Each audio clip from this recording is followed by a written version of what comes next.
साल 1999 में एक इस तरह का वाकया पेश आता है जो कि पूरी दुनिया को झंझोड़ कर रख देता है।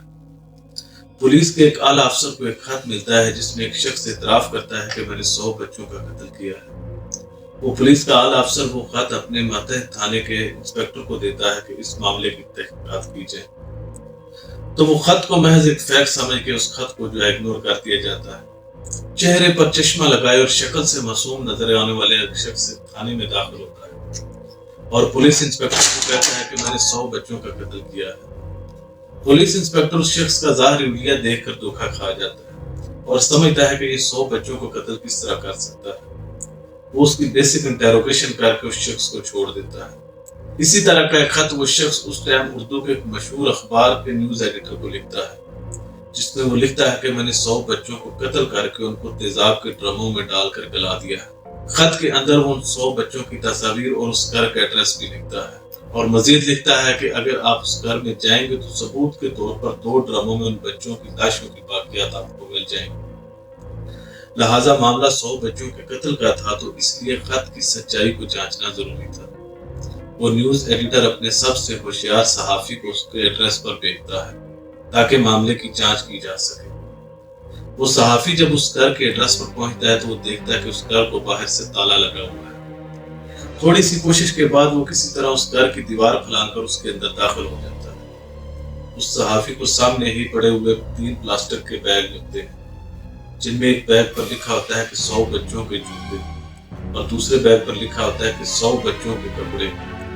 तीसरे बैग पर लिखा होता है कि अगर आप मजीद अंदर जाएंगे तो आपको तेजाब के ड्रमों में बच्चों की लाशों की बाकियात मिल जाएंगी। वो सहाफी जैसे ही अंदर जाता है तो वो देखकर चकरा जाता है, क्योंकि फर्श और दीवारों पर जगह जगह खून बिखरा हुआ था। 2 ड्रम और कई गैलनें तेजाब की पड़ी हुई थी। वो सहाफी जैसे ही उस ड्रम का ढक्कन उठाता है तो वो देख के उसके होश उड़ जाते हैं, क्योंकि उनमें कई बच्चों की बाकियात जो है वो अभी तक उस ड्रमों में मौजूद होती है। वो सहाफी घबरा कर फौरन अपने एडिटर को फोन करता है कि खत लिखने वाले ने खत में सच लिखा था, यहाँ वाकई ही 100 बच्चों का कत्ल किया गया है। इस मामले की इत्तला वो न्यूज एडिटर पुलिस को देता है। चंद ही मिनटों में पुलिस की कई गाड़ियां उस घर के सामने जमा हो जाती हैं। कातिल ये बात जानता था कि पुलिस इस घर तक जरूर पहुंचेगी, इसलिए उसने घर के सामने दीवार पर, जहां पर आसानी से नजर पड़ सके, कुछ नोट्स चिपका दिए थे, जिस पर लिखा हुआ था कि इन 100 बच्चों की कत्ल की तफसीलात मैंने एक 32 पेज की डायरी में लिखी है, जो कि मेरी मौत के बाद आपको मिल जाएगी, क्योंकि इसके बाद मैं रावी दरिया में कूद कर अपनी जान देने वाला हूँ।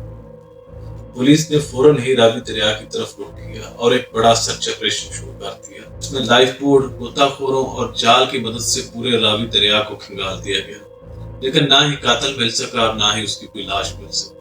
दूसरी तरफ पुलिस को थोड़ी सी छानबीन के बाद पता चल गया कि ये घर जावेद इकबाल नामी शख्स का है, जो कि लाहौर का ही रहशी है। जावेद इकबाल एक मिडिल क्लास फैमिली से आता था। जावेद इकबाल अपने 8 बहन भाइयों में से 6 नंबर पर था। ये घर जावेद इकबाल के वालिद ने ही उसको लेकर दिया था। जावेद इकबाल का वालिद स्टील के पाइप बनाने का काम करता था और ये घर जावेद को उसने छोटे मोटे बिजनेस करने के लिए लेकर दिया था। पुलिस उस डायरी में बच्चों के लिखे हुए एड्रेस पर जाती है ताकि इस मामले की तहकीकात की जाए कि वाकई वो बच्चे घरों से गायब हैं। जब पुलिस उस एड्रेस पे पहुंचती है तो उसको देख के झटका लगता है कि वाकई वो बच्चे घरों से गायब हैं। तो ये बात सच साबित हो जाती है कि उन 100 बच्चों का कत्ल किया गया है। ये दिन था दिसंबर 1999 का। अगली ही सुबह पूरे पाकिस्तान के अखबारों में यह खबर फैल जाती है कि 20वीं सदी का सबसे बड़ा सीरियल किलर, और जल्द ही ये खबर पूरी दुनिया में चली जाती है। क्या जावेद इकबाल ने सोच समझकर 20वीं सदी का इंतखाब किया था, जो कि आज तक एक राज है जिससे पर्दा नहीं उठाया जा सकता। ऐसा कहते हैं कि उस साल पुलिस ने सबसे बड़ा सर्च ऑपरेशन लॉन्च किया जावेद इकबाल को पकड़ने के लिए, लेकिन जावेद इकबाल का कुछ पता नहीं चल रहा था। और जैसे कहते हैं कि जमीन खा गई या आसमान निकल गया, जावेद इकबाल के केस में भी यही सिचुएशन थी कि उसका कुछ पता नहीं चल रहा था। फिर एक दिन उस न्यूज एडिटर के दफ्तर में 2 लोग आते हैं। वो शख्स इतराफ करता है कि मैं जावेद इकबाल हूँ और ये मेरा साथी है, हम दोनों ने ये काम किया है, और जो आपको खत भेजा था और तस्वीरें भेजी थी वो मैंने ही भेजी थी। न्यूज एडिटर ये देखकर हैरान हो जाता है कि जिसको पकड़ने के लिए पुलिस हर जगह ढूंढ रही है वो मेरे पास किस तरह आ गया। वो न्यूज एडिटर जावेद इकबाल का इंटरव्यू रिकॉर्ड करता है ताकि अदालत में सबूत के तौर पर पेश किया जा सके। काफी लंबा इंटरव्यू करने के बाद जब इंटरव्यू खत्म हो जाता है तो वो न्यूज एडिटर पुलिस को इतला देता है। जावेद इकबाल का न्यूज एडिटर के पास आने का मकसद ये था कि मैं दुनिया को बता सकूं कि मैं जिंदा हूं, और उसको कहीं ना कहीं शायद ये डर भी था कि वो पुलिस के पास अगर सीधा जाता है तो हो सकता है उसे मार दिया जाए। इसीलिए वो न्यूज एडिटर के उस दफ्तर में आया। चंद ही मिनटों में कई पुलिस की गाड़ियां आ गई और जावेद इकबाल को थाने ले गए। जावेद इकबाल का इंटेरोगेशन किया गया। उससे पूछा गया कि तुमने इन 100 बच्चों को क्यों कत्ल किया, जहां पर उसने पुलिस को एक अलग ही कहानी सुना दी थी। उसने कहा कि मैं उस अपने घर में एक छोटा सा बिजनेस करता था और मैंने छोटे बच्चे काम पर रखे हुए थे। एक दिन मैं सो रहा था कि उन 2 बच्चों ने स्टील रॉड पर मेरे चेहरे पर वार किया और मुझे जख्मी कर दिया और मेरे सारे पैसे लेकर भाग गए, जिसकी वजह से मैं कई माह जो है जिना हॉस्पिटल में एडमिट रहा। वहां पर मेरी माँ मुझे मिलने आती थी। मैं अपनी माँ से बहुत प्यार करता था। दुनिया में मेरे लिए मेरी माँ ही सब कुछ थी और वो मेरी इस हालत को देख के हर टाइम रोती रहती थी और वो रोते रोते ही इस दुनिया से चली गई। जब मैं ठीक हुआ तो मैंने कसम खाई कि जिस तरह मेरी माँ मेरे लिए रोते रोते गई है इस दुनिया से, इसी तरह मैं 100 बच्चों की माँ को रुलाऊंगा। तो तब से मुझे हर बच्चे में वही 2 बच्चे नजर आते थे, इसीलिए मैंने सारे बच्चों को कत्ल किया है। जावेद इकबाल ने बताया कि वो बच्चे जो गरीब थे, जो स्लम्स एरिया से आते थे या रेलवे स्टेशन, बस स्टेशन, जो घरों से भागे होते थे, वो उन बच्चों को टारगेट करता था। वो उनको बला फुसला कर अपने साथ ले आता था, उनको जो है मूवी दिखाता था, टीवी दिखाता था और फिर कई दिन बच्चों को अपने साथ रखने के बाद एक दिन उनको मार देता था। उसने बताया कि वो बच्चे के गले में चेन डालकर उसका गला दबा देता था और फिर मरने के बाद उसको तेजाब के ड्रम में डाल देता था। चंद ही मिनटों में उस बच्चे का मांस गल सड़ जाता था और हड्डियां ड्रम के नीचे बैठ जाती थी।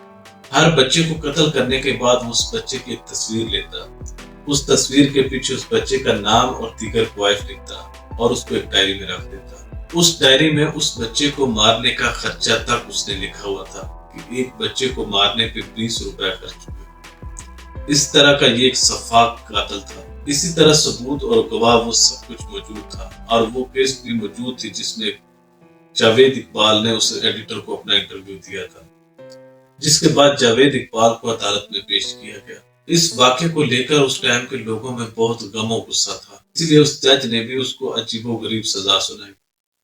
जज ने अपने फैसले में बताया कि उसको मीनार पाकिस्तान के टॉप फ्लोर से नीचे फेंका जाए और इसकी लाश को तब तक नहीं उठाया जाए कि इसको चील, कभी और कुत्ते खा जाए।